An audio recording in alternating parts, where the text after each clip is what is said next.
여기 계약금 등 반환 채무이행 보장 제도는 딱 두 가지가 사실 핵심이거든요. 이게 개업공인 175페이지. 개업공인중개사에게 주어지는 의무가 아니라는 게 첫 번째 기억하실 거고, 그리고 용어입니다. 뭐가 뭔지 정도만 알면 되거든요. 자, 가죠. 그러면 일단은 이 제도는 그 법 제31조에도 나오는 내용. 첫 번째, 그 마지막 줄에 보니까 금고해야 된다, 할 수 있다. 임의적 금고사항이죠. 그래서 176페이지에 가보세요. 그거부터 이제 하나씩 풀어만 가면 돼요. 일단은 이 제도는 매도인이 매매 계약을 체결할 때 매도인이 제3자에게 이중매매를 할 수 있다라는 전제에서 나옵니다. 아셨죠? 그러니까 매도인은 못 믿겠다는 거죠. 그래서 또 이중매매 정도 할 수 있을지 모르니까 그걸 이 돈, 계약금 등을 갖다가 신뢰할 수 있는 누군가에게 맡겨두자. 이게 제도 취지예요. 그래서 예치 권고 그래가지고 1번에 마지막 줄 권고할 수 있다.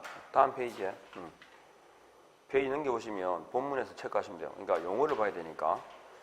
그리고 이제 하나씩 풀어가요. 밑에 2번에 보니까 예치 대상은 뭘 말하죠? 계약금, 중도금뿐 아니라 뭐까지? 잔금까지를 말합니다. 그러면 예치 명의자, 즉 돈 통장 주인이죠. 예치 명의자는 누구? 기업의 개업공인중개사. 그리고 니은부터 시옷까지입니다. 은공신체 보전해가지고 대통령령으로 정하는 자의 명의로 이렇게 되어 있거든요. 그러니까 그렇죠. 누구 이름으로 맡기냐 그러면 이게 예치 명의자입니다. 예치 명의자는 개업공인중개사와 대통령령으로 정하는 자의 명의로 대통령령으로 정하는 자가 은공신체 보전해가지고 해당되는 데다가 체크할 수 있죠. 은공신체 보전. 그리고 이 은행하고 채신관서 보험회사를 묶으면 뭐냐? 이게 금융기관이 됩니다. 금융기관. 여시는 물을 담당하는 자, 금융기관이 돼요. 그러니까 금융기관 공개사업자, 신탁업자 그러니까 이건 뭐죠? 예치기관이죠. 그러니까 예치기관은 예치명의자가 될 수 있습니다. 그래서 예치명의자는 지금 현재 있잖아요. 이 제도에서 돈을 가지고 있는 사람이 누구죠? 예치명의자. 그럼 돈 받을 사람은 누구한테 가야 돼요? 예치명의자에게 가야 돼요. 예치명의자에게. 예, 그거 일단 인식하시고. 그 다음에 오른쪽 예치기관은 금융기관 공개사업자, 신탁업자 그래. 금공신 있죠? 네 번째 예치기관입니다. 언제까지 맡길 거냐 그러니까 첫 번째 줄 꺼세요. 거래계약의 이행이 완료될 때까지. 즉 소유권 이전할 때까지는 돈을 맡겨두라 이거죠. 근데 제가 이 제도는 누구를 약간 비리하게 보는 거야? 매도인을 비리하게 보는 거예요. 이중매매 할 거라고. 근데 돈을 갖다가 계약 소유권 이전할 때까지 딱 묶어둬 버리면 매도인도 불만이 많죠. 이 제도가 기분 나쁘잖아요. 그래서 미리 사전에 수령할 수 있는 기회를 둡니다. 그건 좀 이따 설명드리기로 하고. 그 다음에 제일 중요한 건 이거죠. 개업공인중개사의 명의로 예치되었을 때 원래는 의무가 아니었죠. 개공의 명의로 예치가 되면 몇 개 의무가 주어집니다. 자, 일단은 뭐가 있냐면 보정, 지급 보정 설정 의무가 있고 약정 의무가 있고 무단 인출 금지 의무가 있고 자신의 예치금과는 분리해서 관리해야 된다. 그래가지고 분리관리 의무까지. 그래서 보약, 무분이라는 네 가지의 의무가 주어져요. 그래서 체크만 하면 돼요. 자, 본문 안 봐도 돼요. 1번에 거래 안전 보장을 위한 약정이 있죠. 약정하여야 한다. 그 다음에 2번에 가셔가지고 본문에 들어가서 두 번째 줄에 자기 소유 예치금과 분리하여 관리될 수 있도록 하여야 하며 분리관리 의무죠. 그리고 바로 밑에 거래 당사자 동의 없이는 인출해서는 안 된다. 그죠? 맨 마지막 줄 보고 있죠? 177페이지에.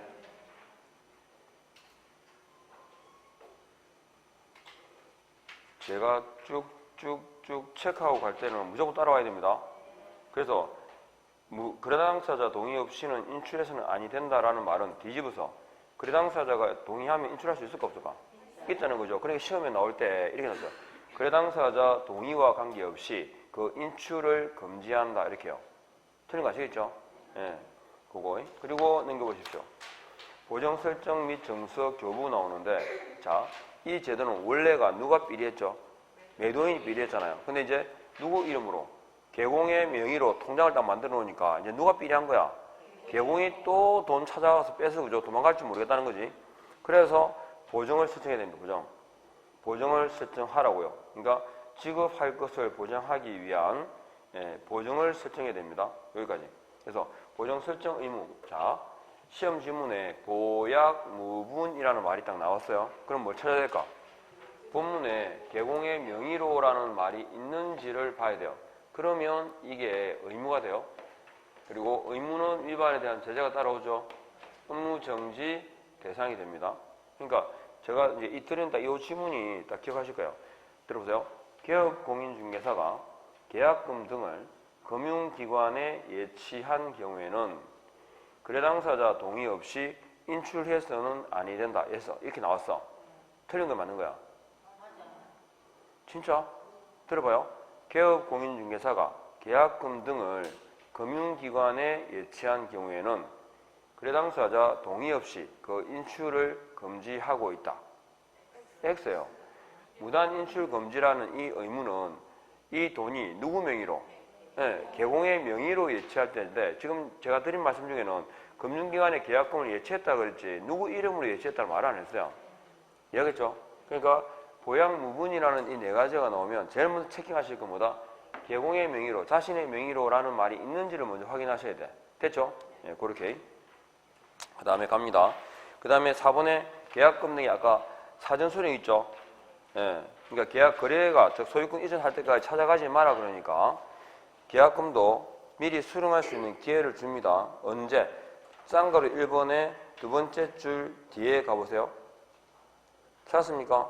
거기 보면 자 계약금 등의 반환을 보장하는 내용이 있죠. 이게 무슨 말씀이냐면 매도인, 임대인이 돈을 찾아갔어. 그런데 중도 계약이 해지되잖아요. 계약이 해지됐을 때 돈을 돌려줘야 되는데 즉시 돌려주면 괜찮아. 근데 매도인이 돈을 안 돌려주면 내가 대신 줄게 아닌 거야. 그러면 돈을 미리 줘도 상관없죠. 왜? 매도인이 돈 안 돌려주면 그 다른 지급 보증 기관에 돈 줄 거니까. 이해하겠죠? 그래서 그걸 보장하는, 반환을 보장하는 내용에 누가 발행하는 거? 금융기관 또는 보증보험회사가 발행하는 보증서를 컷 하시고 이걸 보증서를 누구한테 교부할까요? 현재 돈을 가지고 있는 사람에게. 누구? 그렇지. 예치명의자. 이 예치명의자가 예치기관으로 바뀐다든지 예치죠. 매도인이 찾아가니까 매수인으로 바뀌어 나옵니다. 이해하겠죠? 그래서 잠깐 말씀드린 게 돈을 가지고 있는 사람 누구라고? 예치명의자입니다. 예치명의자. 예치기관이 아니고 여기까지 하고요. 자, 그 다음에 갑니다. 금지행위. 법 제33조에 자 이거 요 기억하시고 자 법 제33조에 33조 금지입니다. 금지 행위가 나오는데 이게 있잖아요. 1항하고 2항으로 나눠져 있어요. 원래는 1항밖에 없었어요. 그리고 개정된 사항들이 있으니까 신설된 조항이 있기 때문에 꼭 봐야 돼. 원래도 금지 행위는 반드시 시험에 나오지만 이거는 반드시 나올 거야. 그러면 봐요. 1항에 보세요. 주어가 뭐야? 주어가 개공 등이에요. 자, 그래서 기억하세요. 1항은 개공 등이에요. 그러면 2항은 주어가 뭐예요? 2항은 주어 밑에. 그렇죠. 누구든지 이게 이제 주의하실 거예요. 그러니까 이게 금법 제33조 다가 아니고 33조의 1항은 개공 등이 의무 부담자예요. 그 금지 의무를 누구한테 준다고? 개공 등에게. 그러니까 여기서는 일반인이 대상이 될 수가 없어요. 그죠? 그런데 이거는 2항은 일반인을 대상으로 하는 거야. 이해겠죠? 이게 2항의 내용이 뭐냐면 개업공인중개사 업무방해 금지예요. 내용이. 개공이 중개 업무를 수행하는 걸 방해하지 말라는 거. 아셨죠? 개공의 업무를 방해하지 말라고 누구한테 하는 얘기겠어요? 일반인. 물론 뭐 다른 개공도 있겠죠? 맞잖아요. 다른 개공도 있을 수 있잖아. 다른 개공이 지금 어떤 거냐면 이 지금 2항에 있는 내용은 그 특정한 개공을 왕따시키는 거예요. 어느 지역에 강남 있죠? 강남 뭐 도, 엄마 등등 있잖아요. 재건축하고 할 때. 그래가지고 어느 금액 이상으로, 이하로, 금액, 최저가, 이하로 계약을 누가 물건을 딱 내놨어. 아이, 저 소장 저 빼. 그래갖고 주변에 막 해가지고 다 왕따 시켜버린 거야. 그거, 이거예요. 그러니까 이제 별난동네야, 저것도. 저 해운대도 마찬가지 그랬어, 옛날에 그래. 아주 못됐어. 아니, 돈이 왔다 갔다 하고 있잖아요, 그죠? 진짜 초등학생들 하는 거 똑같은 짓을 해요. 어? 사람이 사람을 무시하고 왕따시키고 하는 거 있잖아요. 이게 얼마만큼 사람에 대한 인기 모독인지 알아요? 그러니까 제가 해운대 저쪽에서 옛날에 처음에 초기에 정보망 하고 도입할 때 거기에 가입된 사람들끼리 이제 업을 하잖아요, 그죠? 가입한 사람들끼리만 묵고 살자 이거야. 새로 이제 한 상가에 가게가 한 5개 열잖아요, 중개사무소가. 있으면 여기 이제 새로 딱 들어왔어. 아는 척도 안 해. 안녕하세요. 응? 왜는 어딨어? 그냥 왜 왕따는 거지, 왕따지. 아, 학교 와서 물어봐요. 자, 왜 왕따 시키는? 그냥 싫어요. 이질한다니까. 이것도 마찬가지예요. 얘들 4명이서 잘 먹고 사는 거야. 근데 중개사무소 빈자리가 있었는데, 그럼 여기다가 중개사무소 들어오게 허용을 하겠어요, 이게? 원래 사무소로 갖다 내놨는데 가게가 나왔잖아, 그죠? 그러면 여기에 중개사무소 못 들어오게 하려고 하겠죠? 경쟁력 늘어나니까. 그러니까 여기 있잖아, 소장이 들어왔는데 아는 체도 안 해, 밥도 같이 안 먹어. 그래도 중개도 오면 손님도 이 사람들은 문제 있으니까 그 지역에 사는 사람들 잘 알 거 아니에요. 오면 막 씹는 거야. 그거 가지 말라고. 그러면 사람도 안 와. 맨날 오면 사람들이 내 무시하는 걸 보여. 견디겠어요, 이거? 더러운 인간들이요. 업하고 그러시면 거짓 하면 안 됩니다. 거짓거리야, 거짓거리, 그는. 그죠? 하여튼, 못됐어. 터세가 심한 게 아니고, 요 앉아있을 때는 저 사람 괜찮은 것 같죠? 중개하면 다 꼬르매져. 뭐, 저런 인간이 다 있어 싶어. 그러지 마세요. 진짜 딱 지켜볼 거요. 그러면 이제, 하여튼, 이야기하면 수업할 때 이야기할 거요. 얼마 전에 수업했는데 합격해가지고 나갔는데,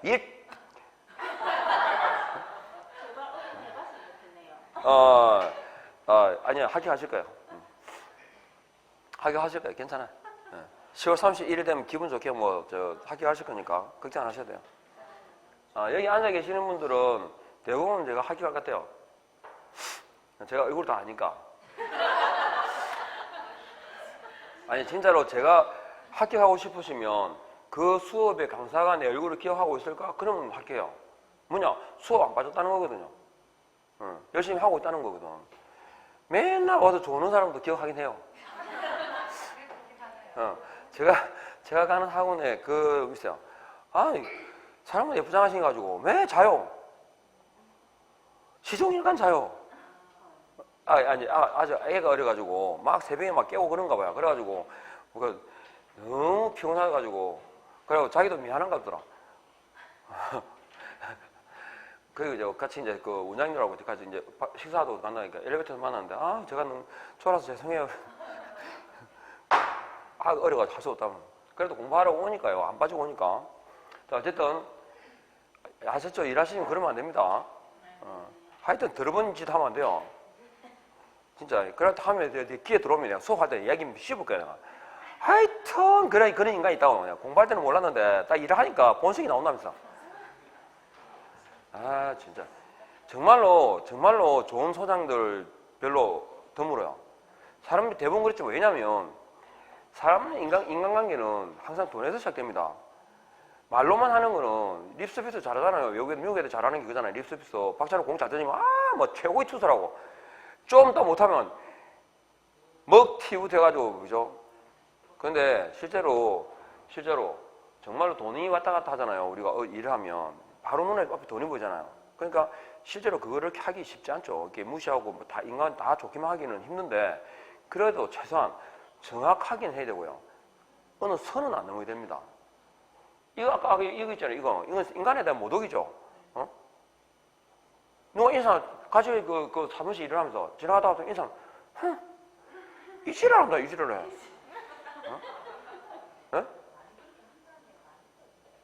그러니까 그런 짓 하면 되냐고. 응. 자, 일단 기억해야 됩니다. 이게 지금 보세요. 계공등 해가지고 일단 분류가요. 1항에 1번부터 있잖아요. 4번까지, 5번부터 9번까지, 그리고 2항에 있는 이 내용까지 형벌이 달라요. 1항에 1번부터 4번까지는 1대 1이고요. 나머지는 3대 3이에요. 아셨죠? 그러니까 여기 금지행위는 일단 기본적으로 문제 나오는 파트가 이런 거예요. 다음 중 공유사법상 금지행위에 관한 설명이다. 성격이 다른 것은 아시겠죠? 일단 제일 첫 번째 기억할 수 있는 게 이번 시험은 이거예요. 성격이 다른 것은. 그리고 이제 적용되는 대상이 다르죠. 1항은 개공 등이고 요거는요. 일반인 누구든지 옆집에 소장부터 해가지고 다 적용돼요. 아셨죠? 그러니까 그렇게 더 구분하셔야 돼. 그리고 업무방해에 관한 문제입니다. 업무방해. 이렇게 다 분류하시고 그 다음에 이제 나오는 건 조문을 설명하면서 조문을 딱 나열하면서 금지행위인 것은 아닌 것은 찾는 거. 그러니까 너무 깊이 들어가지 말고 조문을 기억하는 데 포인트를 둬요. 조문을. 자, 갑니다. 그러면 일단 분류했으니까 자, 180페이지 보십시오. 적용 대상이 있습니다. 적용 대상에서 2번에 가면 1항의 금지 행위 규정은 개공 등에게만 적용되는 것으로 그랬죠. 그죠? 적용되는 것으로. 그러니까 일반인이나 무등록자는 적용이 아니에요. 근데 3번에 반면에 2항의 금지 행위는 아파트 단지 주민, 지역 커뮤니티 등이 개공 등에 정당한 업무 활동을 방해하여 부동산 거래 질서를 교란하는 행위를 차단하기 위한 것으로 누굽니까? 아파트 단지 주민, 지역 커뮤니티 등 일반인에게도 적용된다. 그죠? 이렇게. 그러니까 그 강남에 그 별난동네 가가지고 있잖아요. 자기들끼리, 주민들끼리 다 담합을 해가지고 누가 뭐 소장이 뭐 물건에다가 10억 하는 걸 7억에 내놨다. 그러면 딱 왕따시가 조지변인 게 아마. 그죠? 자기들 그 댓글 있잖아요. 글 쏘는 거 무슨 방 있잖아. 있지. 동네 주민들끼리 쓰는 거 있잖아. 거기다가 올려놓고 막 씹어서 완전히 막 해체를 시켜버리는 거지. 그러면 누가 의뢰하겠습니까? 금액이 거의 왔다 갔다 하는 데다가 아예 막 묶어는 안 주니까요. 하게 되면 방해하고. 그런 식이에요. 그래서 이게 규정이 된 겁니다. 아예 법제화된 거죠. 법제화된 거. 자, 갑니다. 첫 번째. 중개 대상물의 잘라요. 보고 있습니까? 지금 이제 1항의 내용입니다. 자, 1항의 내용이 들어가서 중개 대상물 나왔죠? 중개 대상물에 대해서 컷 했죠? 그 다음에 매매를 해가지고 컷 하세요. 자, 개업 공인중개사 등은 중개 대상물에 매매를 할 수 있을까 없을까요? 할 수 있죠. 거기에 업이 들어있습니다. 그래서 세 가지가 들어가야 금지입니다. 자, 개공 등은 중개 대상물에 매매를 업으로 해서는 안 된다. 맞죠? 그러면 개공 등은 중개 대상물에 대해서 임대를 업으로 할 수 있을까요? 돼요. 네, 매매를 업으로 못하니까. 그러면 개공 등은 중개 대상물 외 물건에 대해서 매매를 업으로 할 수 있다. 우체소 개공 등은 중개 대상물 외 물건에 대해서 매매를 업으로 할 수 있다. 금지입니까 아닙니까? 금지 아니지. 중개 대상물이라야 이게 일단 적용되는 거예요. 중개 대상물이 아니면 논할 필요가 없지. 그죠? 무조건 중개 대상물 몇 개? 5가지에 들어갈 때 얘기입니다. 아셨죠? 그러니까 금지가 되려면 세 가지 요소가 결합이 돼야 돼요. 그것만 인식하면 돼. 나머지 본문에 뭐 매매를 업으로 필요 없어요. 안 나와 그런 거. 됐죠? 그 다음에 갑니다. 181페이지. 오른쪽에 또다시 개공 등은 하나 주어를 놓치지 마요. 개공 등 적어놓은 이유가 개공 등은 자, 첫 번째 줄에 중개사무소 등록을 하지 아니하고 중개업을 영위하는 자인 자부터 끊어요. 이 누구죠? 무등록자를 말합니다. 그죠? 무등록자인 사실을 무등록자 컷했죠? 그 다음에 알면서 그 다음에 중개를 의뢰받거나 그랬죠? 중개를 의뢰받거나 그랬죠? 의뢰받거나 컷하시고 자기의 명의를 이용하게 하는 행위를 해서는 안 된다. 그죠? 금지죠? 안 된다. 그러면 여기서 나오는 문제 지문은 다 정해져 있어요. 이렇게 나와요. 다른 거 없어. 개업 공인중개사 등이 무등록자인 사실을 알면서 의뢰를 받았으나 거래 계약이 체결되지 아니한 경우라고 나와요. 금지다 아니다? 금지다 아니다? 무등록자의 사실을 알면서 중개를 의뢰받았으나 거래 계약이 체결되지 아니한 경우 금지다 아니다? 금지입니다. 네, 거기 의뢰받은 걸로 되어 있잖아. 뒤에 거래 계약은 상관없죠? 우리가 금지하는 건 원인의 결과예요. 원인이에요. 알면서 의뢰받은 자체가 금지예요. 네? 거래 계약의 체결 여부는 결과는 상관없어. 그러니까 여기 파트에서 나오는 질문은 제가 지금 말씀드린 이 질문이 다예요. 무등록자임을 알면서 중개를 의뢰받았으나 거래 계약이 체결되지 아니한 경우 금지다 아니다? 금지예요. 왜? 의뢰받았잖아.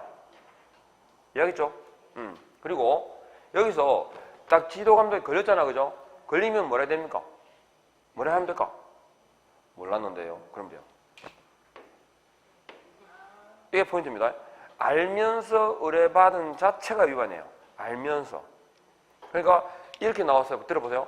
개업 공인중개사가 거래 계약이 체결되고 난 후에 무등록자임을 안 경우 이렇게 나와요. 금지 아니? 아니지. 왜? 당시에 몰랐거든.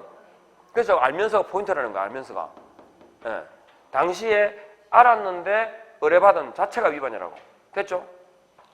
다른 거 보셔도 돼요. 넘어갑니다. 그 다음에 또 보세요. 개업 공인중개사 등은 자 문제 개업 공인중개사 등은 법정 보수 또는 실비를 그랬죠. 자 여기서 하나 개업 공인중개사는 법정 보수 외에 어떠한 명목으로도 금품을 받아서는 아니 된다. 여기서 자 이렇게 적어놨죠. 끊어서 법정 보수 또는 실비를 해가지고 잘라요. 잘랐죠? 그러면 법정 보수 외에 어떠한 명목으로도 금품을 받아서는 안 된다는 말은 맞아 틀려요? 틀렸지. 법정 보수 말고 여기 실비도 있잖아. 그죠? 실비요. 그 다음에 또 뒤에 초과하여라고 끊어요. 초과하여. 끊었죠? 초과하여. 그러면 개업 공인중개사가 법정 보수보다 적게 받거나 공짜로 해주면 위반일까 아닐까? 아니에요. 적게 받거나 공짜는 상관이 없어요. 초과해야 위반이에요. 그죠? 그 다음에 자 받는 행위라고 봐봐요. 받는 행위. 그러니까 법정 보수 또는 실비를 초과해서 받기로 약속한 경우 금지이다 아니다? 아니 안 받았어. 약속했어. 그 다음에 법정 보수 실비 초과해서 초과해서 요구한 경우에요. 위반이다 아니다? 아니에요. 받아야 됩니다. 아셨죠? 그러니까 법정 보수를 초과해서 받았으나 다음날 즉시 반환한 경우는 위반일까 아닐까? 위반이죠. 받은 사실은 변함이 없어. 그리고 법정 보수 실비를 초과해서 받았으나 부도 수표인 경우 위반이다 아니다? 위반입니다. 부도 낙관도 뭐 재수 없는 거고 받은 사실은 변함이 없죠. 근데 수표가 나왔으니까 부도 수표와 위조 수표는 다릅니다. 부도 수표는 집을 넣는 게 없는 거고요. 위조 수표는 수표로 성립이 안 돼요. 제가 종이에다가 흰 종이에다가 1,000만 원 적어서 주면 이게 돈입니까? 종이지. 아셨죠? 무슨 말인지? 예, 그래서 딱 이 세 가지입니다. 그런데 여러분이 지금 보고 계시는 이 금쟁이는 단수 규정이에요. 즉 위반에 대해서 제재가 주어질 뿐이지 효력에는 문제가 없어요. 그런데 유일하게 여기 법정 보수에 관한 규정만 뭐예요? 강행 규정이에요. 아시겠죠? 그러니까 자 밑에 동그라미 5번에 보십시오. 보고 있습니까? 동그라미 5번에 보니까 뭐라 돼 있어요? 여기 자 중개보수 초과 수수 금지 규정은 중개보수 약정 중 소정의 한도를 초과하는 부분에 대해서 사법상 효력을 제한하는 이른바 강행법규 줄 것이고 따라서 전부 무효입니까? 초과하는 범위 내에서 무효 줄 다 껐어요. 거기까지만. 초과분만 무효인데 질문에 가끔 나옵니다. 전부 무효다 이렇게요. 됐습니까? 그렇게 넘어가십시오. 그 다음에 4번 갑니다. 자 4번 개업 공인중개사가요. 자 이렇게 해서 포인트만 잘 짚으면 돼요. 조문에 보니까 거래상 중요사항 나오죠. 개업 공인중개사 등은 거래상 중요사항에 대해서 뭐냐? 중요사항에 대해서 거짓된 은행 등으로, 거짓말 하지 말아야 말이죠. 거짓된 은행 등으로 은행인의 판단을 거르치게 해서는 안 된다. 그러면 거래상 중요사항이 뭐냐? 이거 확인설명사항이라고 생각하시면 돼요. 거래상 중요사항, 확인설명사항에서 거짓말 하지 마라. 그러면 확인설명사항에서 우리는 실가였어요? 예정가였어요? 예정가죠, 그죠? 그래서 참고하실 건 거래상 중요사항에는 중개대상물 가격이 포함된다라는 게 판례입니다. 중개대상물의 가격도 포함된다. 아셨죠? 중개대상물의 가격도 포함된다라는 것이 판례다. 그러니까 어떤 의미냐면 기업공인중개사는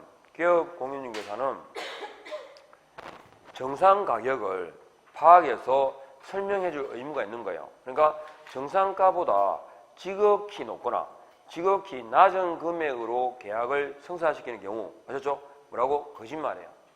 그리고 거짓말이다 할 때는 고의성이 있습니다.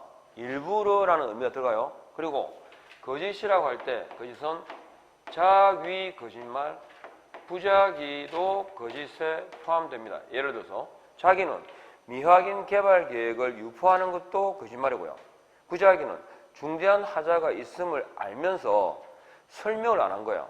내가 말 안 했으니까 거짓말 아니다가 아니고 중대한 하자가 있게 되면, 알게 되면 그걸 뭐라고 개공은 설명해 줄 의무가 있어요. 알겠죠? 자기, 부작위 모두 다 거짓말이다. 이렇게. 그리고 이 내용만 아시면 되고 거짓의 개념만 아시면 되고 오른쪽 가시면 박스에 3번에 있으면 3번. 응? 중개대상물의 가격 등이잖아요. 가격 등에 관한 사항이 중개대상물의 거래상 중요사항에 포함되는지 여부 돼 있죠. 옆에다가 적극 그러면 돼요. 인정된다 아니면 O 그냥 하시면 돼요. O. 인정된다 하셨죠? 예, 포함된다. 그거만 아시면 돼요. 자, 이상으로 1대1에 관한 경우는 말했습니다. 자, 그 다음에 3대3으로 가볼까요? 5번에 자 보십시오. 개공 등은 역시 관계법령에서 양도, 알선 등이 금지된 부동산의 분양, 임대 등과 줄것죠. 관련 있는 정서입니다. 관련 정서에 대해서는 매매를 업으로도 안 되고 중개했어도 안 된다. 이렇게 됐거든요. 들었습니까? 보고 계시죠, 지금? 그러니까 여기서 관련 정서는 매매를 업으로 하는 것도 안 되고 중개도 안 되고 이게 뭐냐면 아무것도 안 된다 이 말입니다. 관여하지 마라. 누가요? 개공 등은 관여해서는 안 된다. 뭐에 대해서? 관련 정서에 대해서. 들어서요? 네, 끼어들면 안 돼. 관여하지 마라 무조건. 아무것도 하지 마. 이거 아무것도 그냥. 그러니까 이 관자가 관여하지 말라는 의미로 받아들이시면 돼요. 그리고 중요한 건 그러면 관련 정서는 안 되는데 그러면 관련 정서에 해당하지 않는 게 뭐냐 이걸 알아야 돼요. 그러니까 관련 정서가 뭔지 관련 정서 아닌 것만 하면 돼요. 관련 정서에 해당하지 않는 게 두 개 있거든요. 분양권하고요. 분양권은 판례상 우리 건물로 보죠. 그러니까 안 되는 거고. 그 다음에 상가 분양계약서, 상가 매매를 위해서 분양을 위해서 인쇄된 서식, 상가 분양계약서도 투기 등의 목적으로 활용할 수 있는 서식을 보지 않습니다. 그래서 분양권, 상가 분양계약서 요거하고 그러면 관자가 관여하지 말라는 의미구나. 이렇게 딱 요 두 개만 하면 돼요. 관여하지 마라. 관련 정서 아닌 게 뭐가 있지? 요 두 개만. 그래서 요렇게만 하면 돼요. 됐습니까? 그러니까 지금 관련 있는 정서가 뭔지 쭉 나오고 이번에 정서의 중개 또는 매매업 X죠? 예, 무조건 안 됩니다. 관여하지 말아 드시고 넘어갑니다. 그 다음에 직접 거래와 쌍방대리 나오는데 그 본문에 직접 거래 줄 긋고 쌍방대리 줄 딱 긋고 그러면 돼요. 페이지 186페이지. 그러니까 관련 있는 정서라고 할 때는 기억할 건 뭐라고? 두 가지만 하면 돼. 관련 정서에 해당하지 않는 게 뭔지 두 개. 그리고 관련 정서는 매매를 업으로 하는 것도 안 되고 그냥 계속성이 없는 일회성 중개도 안 돼. 아셨죠? 딱 그것만 아시면 돼요. 인식하면. 그 다음에 직접 거래와 쌍방대리가 나오는데 개공 등은 직접 거래를 했어도 안 된다 이 말이죠. 직접 거래 그리고 쌍방 대리를 하면 안 된다 그랬는데 이 두 가지 공통점은 절대 금지입니다. 즉 예외를 둔다 안 둔다? 안 둔답니다. 그럼 직접 거래는 사실 이게 제일 잘 나오거든요. 직접 거래는 개념을 알아야 됩니다. 자, 개업 공인중개사는 거래할 수 있다 없다? 네? 개업 공인중개사는 거래할 수 있죠. 매매할 수 있고 임대차 할 수 있습니다. 문제는 그 상대방이 자신의 의뢰인이 되면 안 된다는 거죠. 그렇죠? 자신의 의뢰인이 되는 경우를 뭐란다? 직접 거래, 그래요. 직접 거래. 그리고 자, 얘를 잘 기억하시면 돼요. 중개 의뢰인이 그죠? 임야. 그죠? 도심에 있는 토지 1만 평을 입금가 3만 원으로 매도 의뢰를 했습니다. 그러면서 3만 원보다 더 받게 되면 그 금액으로 계약서를 써주고 초과된 부분은 중개 보수로 가져가셔도 돼요. 이렇게 했어요. 이게 뭐죠? 순가중개입니다. 여기 있죠? 순가중개 계약이 뭔지 아시겠죠? 의뢰인이 금액을 제시합니다. 금액을 제시하고 초과된 부분은 보수로 지급되는 방식이 뭐라고? 순가중개입니다. 그러면 원래 3만 원이고 만평이니까 거래가가 입금가가 얼마죠? 입금가가 3억입니다. 3억만 넣어주면 5억을 하든 10억을 하든 네 마음대로 받아가세요 이 말이거든요. 근데 실제로 그럴 리가 없죠. 이 3만 원은 최고가일까요? 최저가일까요? 최고가죠. 당연히. 파는 사람 중개인이 손해보고 팔 리가 없으니까. 그러면 받을 수 있는 최대치를 했고 그러면 이 개공도 이 3억 이상은 안 될 거라 생각하고 있을 거예요. 그죠? 그래서 일단은 올려놨겠죠. 물건에 4억에 올려놨어요. 왜? 호구가 걸리기를 바라고. 그래서 이럴 때 사면 호구입니다. 그래서 딱 걸리기로 했는데 누가 사겠다 얘기한 거예요. 그래서 4억 그러니까 각자 그러겠죠. 그러면 엄청 노력해가지고 3억 5천까지는 될 것 같아요. 이렇게 한 거야. 3억 5천까지는. 그럼 3억 5천에 거래가 됐어. 그러면 원래 중개보수는 얼마죠? 39, 27, 270만 원입니다. 근데 그걸 얼마 받았다고? 5천만 원 받은 거죠. 그러면 탈이 날까 안 날까? 바로 납니다. 땅 주인은 말은 그렇게 했지만 5천만 원 받아가고 이렇게 인정할 리가 없죠. 그럼 어떻게 돼? 내 2천 묻고 네 2천 묻고 1천만 원은 땡기고 그렇게 해야 그죠? 하고 넘어가요. 그것도 사실은 많다고 생각하겠지만 어쨌든 이런 사람들은 한 번 거래하고 말 게 아니기 때문에 보통 이제 계속 그렇게 인정을 해줘요. 그러니까 중개업도 있잖아요. 전주 원래 보통 일반 업종도 단골만 20명 있으면 된다 묻고 살잖아요. 근데 이것도 마찬가지예요. 전주가 나를 통해서만 계약하는 사람이 5명만 있으면 묻고 사는데 지장 없어요. 그냥 한 번 집 사고 이 말고 투자하는 사람. 자, 근데 어쨌든 이게 이렇게 됐는데 이게 있잖아요. 이 땅이 계곡 있다 보니까 송년회 때 자기가 도시개발과 있는 지인이 이게 상반기쯤 아마 그린벨트인데 이게 풀릴 거야 라고 했던 땅인 거예요. 근데 이게 그린벨트에 풀리면 평당 얼마가 되냐면 150만 원에 거래가 되고 있어요. 이 땅이. 평당 150만 원 바로 인근 땅이 옆에 땅이. 그러니까 이 개공이 뭐라 하겠어요. 근데 이거는 정확한 정보는 아니야. 그렇게 될 것 같다라고 정보를 받들었지. 그래서 어쨌든 이걸 평당 5만 원에 평당 5만 원에 그냥 내가 사면 안 될까라고 얘기한 거예요. 그러니까 중개 의뢰인이 3만 원도 제가 찾아보고 했겠죠. 근데 갑자기 5만 원 준다 그러니까 다시 주변에 확인하겠죠. 근데 아무도 아는 사람이 없어. 근데 왜 3만 원인데 그러니까 5만 원 주냐 그러니까 그냥 뭐 언젠가는 안 풀리겠어요. 이렇게 얘기하는 거야. 언젠가는. 그래서 5만 원에 팔았어요. 의뢰인은 손해를 봤어요. 이익을 봤어요? 이익을 봤어요. 분명히 이익을 봤어요. 그러니까 금지행위 해당 여부는 재산상 손해 발생을 요건으로 한다. 여기서 X죠. 이익 봤으니까. 그리고 금지를 했는데 중개 의뢰인이 동의했어 안 했어요? 동의했지만 이건 절대 금지입니다. 즉 본인의 허락 관계 없이 허용한다 안 한다? 금지입니다. 그런데 금지 이 제도가 왜 실효성이 없다라고 얘기하냐 그러면 금지 행위를 통해서 거래 계약이 체결됐는데 다만 이건 단속 규정이기 때문에 당의 계약은요 유예예요. 그러니까 만일에 이게 그린벨트에 풀렸다. 그러니까 하반기에 8월쯤 해가지고 상반기 아니고 하반기에 풀려서 그랬어요. 그러면 3억짜리가 150억이 됐죠. 그러면 야 미치겠죠. 근데 미치도 할 말이 없어. 누가 알았겠어요 이거 갖다가. 어? 얘가 알고 있었다는 걸 어떻게 증명할 거야. 그죠? 그래서 거래가 유효이기 때문에 금지를 위반했다 손 치더라도 3천만 원 내고 끝내. 그죠? 3대 3이니까 3천만 원 내고 말지면 벌금 내고. 왜? 150억 벌었는데요? 이해하시겠죠? 그래서 실효성을 인정하지 않아요. 그래서 이걸 갖다가 이 규정을, 조항을 삭제하려다가 아직 살아있어요. 근데 또 하나 또 문제가 뭐냐면 개공이 이걸 배우자 명의로 취득을 하게 되면 이거 직접 거래로 보지 않아요.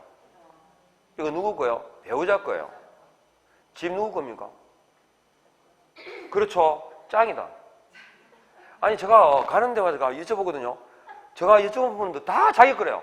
집도 자기 거고 차도 내 이름이고 큰아도 내 끼고. 근데 큰아는 양도할 수 있죠. 네. 그래서 진짜 다 본인 명의로 해놨대요. 잘하신 거예요, 그죠? 하기야 뭐 다 내 거지 뭐 집안에 있는 거 큰아부터 해가지고 싹다고 막 큰아는 버릴 수도 있고. 자 어쨌든 배우자 명의하고 근데 이제 이거 해요 이걸 고용인 명의로 계약 체결을 하게 되면 이건 직접 그래요. 애매하죠, 그죠? 이게 두 개 배우자 명의였다고 고용인 명의였다. 그럼 법적으로는 개공이 공정하게 중개 행위를 하기 어렵다라는 게 누구야? 고용인 거야. 배우자가 아니고. 아셨죠? 법적으로 부부 배산자니까. 그래서 요거만 개념 그리고 절대 금지라는 거 요거하고 됐죠? 이렇게 하면 직접거래 개념은 이해되죠? 네, 그래서 요렇게 직접거래. 자, 그 다음에 쌍방대리는 마찬가지로 양쪽 임대인, 임차인으로부터 정권을 위임받아서 개공이 중개하잖아요. 그러면 이 개공은 누구를 위한 계약을 하겠어요? 자기를 위한 계약을 하죠. 그죠? 임대인, 임차인으로부터 정권을 위임받아, 그죠? 정권을 위임받아, 즉 쌍방대리죠. 정권을 위임받아 임대차 계약을 중개한 경우 금지입니다. 쌍방대리. 하여튼 일단 절대 금지다라고 해가지고 개념만 이해하시면 돼요. 됐죠? 넘어갑니다. 근데 이거 직접 거래는 배우자 명의로 하든 아니면 여기다가 제3의 개공을 개입시키면요. 직접 거래 아닙니다. 아셨죠? 네. 그 다음에 가시고 투기주장행위 가시죠. 투기주장행위, 투기주장행위다 할 때 주의하실 건 자, 눈으로 따라오시죠. 박스에 개공 등은 탈세 등 지금 189페이지 보고 계시죠? 189페이지 박스의 조문을 보십시오. 개공 등은 탈세 등 관계 법령을 위반할 목적으로 소유권 보존 등기 또는 이전 등기하지 아니한 부동산이나 컷 자르시고 즉 탈세 목적의 미등기 부동산이나 이 말이고요.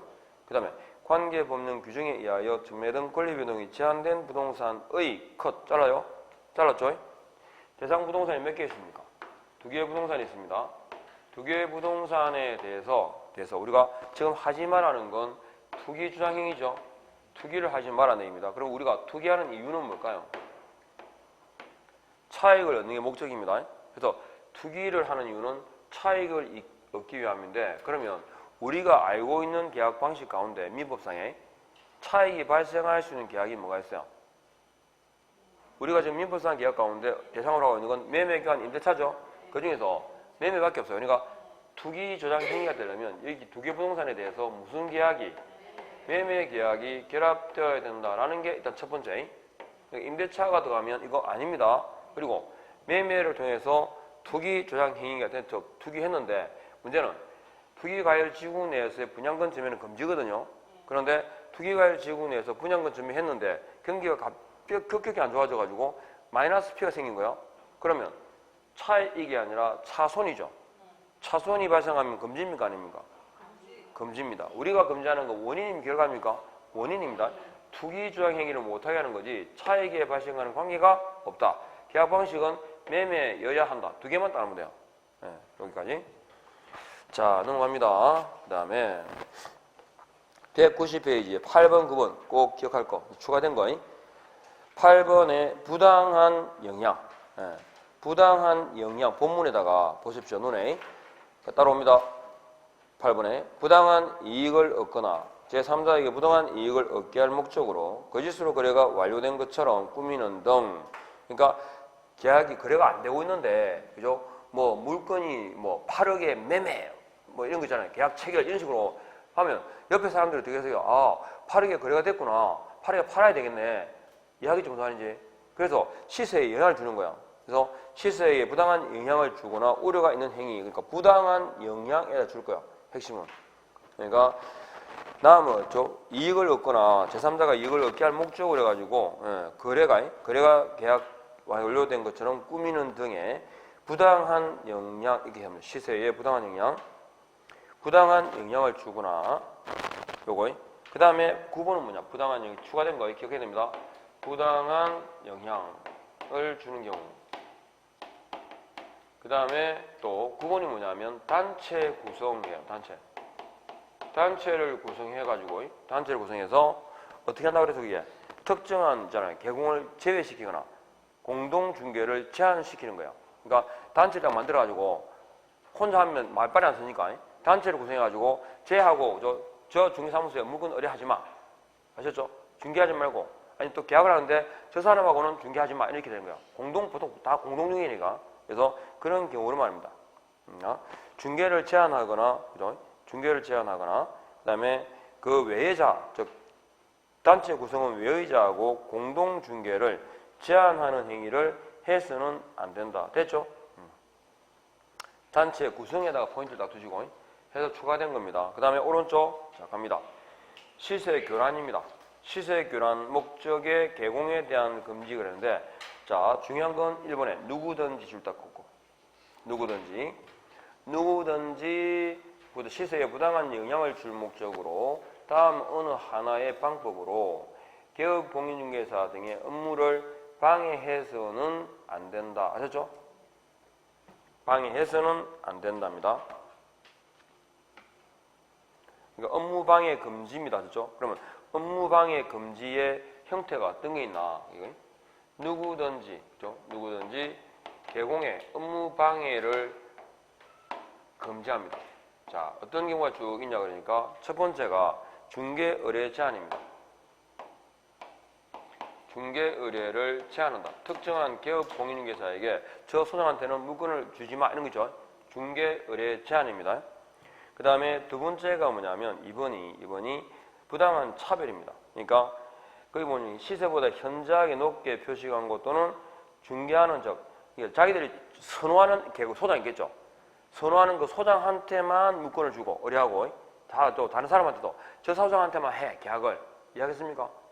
요거는 따시키는 거고요. 그러니까 어떤 특정 소장을 따를 시키거나 특정 소장에게만 계약을 체결하게끔 하거나 지금 그런 거예요. 수명이. 그러니까 2번은 그렇게 하면 나머지 사람들은 차별받겠죠. 부당한 차별이에요. 부당한 차별. 그죠? 그 다음에 3번이 뭐냐면 저가, 특가 이하로. 아셨죠? 특가 거래 금지죠. 특가 거래 제한입니다. 특가 거래 제한. 그러니까 어떤 특정한 가격, 저가.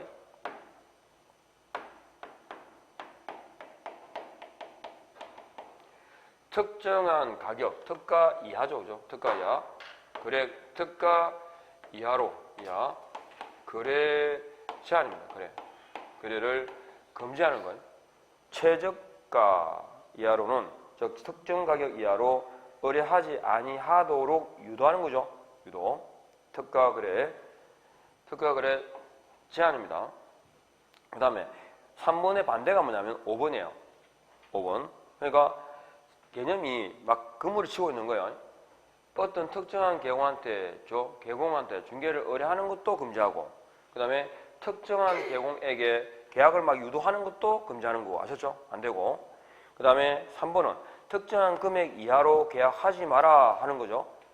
그것도 유도해서는 안 되고. 그 다음에 5번은 뭐냐면 또 특정한 금액 이상으로 그러니까 초과죠. 고가. 이게 5번은 고가 거래입니다. 고가 거래 제한입니다. 특가 이하로 거래하는 것도 안 되고요. 어떤 금액 이상으로 현저하게 높게 고가로 광고하는 거죠. 광고 유도입니다. 고가 광고 유도. 그러니까 대가를 개공등에게 대상물의 시세보다 현저하게 높게 표시 광고하도록 강요하거나 그 다음에 대가를 약속하고 시세보다 현저하게 높게 표시 광고하도록 유도하는 거 아셨죠? 예, 고가의 광고 유도. 그 다음에 4번은 뭐냐면 4번은 정당한 표시 광고 방해. 그러니까 표시 광고 방해입니다. 이렇게. 그래서 사유들이 나오는데 일단은 그거예요. 기억하실 건 이 세부적인 내용을 모르더라도 누구든지죠. 누구든지 개업공인중개사의 중개 업무를 뭐라고 방해해서는 아니 된다. 일단 이게 핵심입니다. 예. 그렇게. 그리고 이렇게 시세를 교란하게 되면 시세에 부당한 영향을 주게 되면 그걸 밑에 있습니다. 4번에 부동산 거래 질서 교란 행위 신고센터를 설치할 수 있습니다. 누가? 국장이에요. 쭉 보세요. 국토교통부 장관은 신고센터를 설치 운영할 수 있다에다가 줄을 닦으세요. 국장은 신고센터를 설치 운영할 수 있다. 넘어갑니다. 자, 그 다음에 넘어가서 교란센터에서 어떤 걸 하느냐 하니까 내용이 나와요. 그죠? 자, 접수 상담, 그 다음에 조사 및 조치 요구, 처리 결과 통보 등의 업무를 수행하고 해당 업무는 뭐 할 수 있다? 위탁할 수 있다. 이렇게요. 그리고 금지 행위를 위반하게 되면 제재는요. 등록을 취소할 수 있고 맞죠? 소공은 뭐겠어요? 자격정지죠. 그리고 193페이지에 딱 보니까 1대1은 아까 1, 2, 3, 4였습니다. 네 가지. 3대 3은요. 5, 6, 7, 8, 9 하고 그 다음에 2항 있죠. 2항의 내용입니다. 시세에 부당한 영향을 준다 하는 거예요. 시세 교란 목적의 업무방해 행위 있죠. 보고 넘어갑니다. 이렇게만 정리하시고 일단 머릿속에서 1항하고 2항에 의무를 부과하는 대상이 다르더라. 그리고 1대1에 해당되는 것과 3대3에 해당되는 게 어떤 게 있더라. 그러니까 1대1만 먼저 기억하면 돼요. 아셨죠? 1대1만 넘어가십시오. 매무복거 그래가지고 딱 기억하면 됩니다. 그 다음에 200페이지에 가서 중개보수가 나옵니다. 중개보수 좀 쉴까요?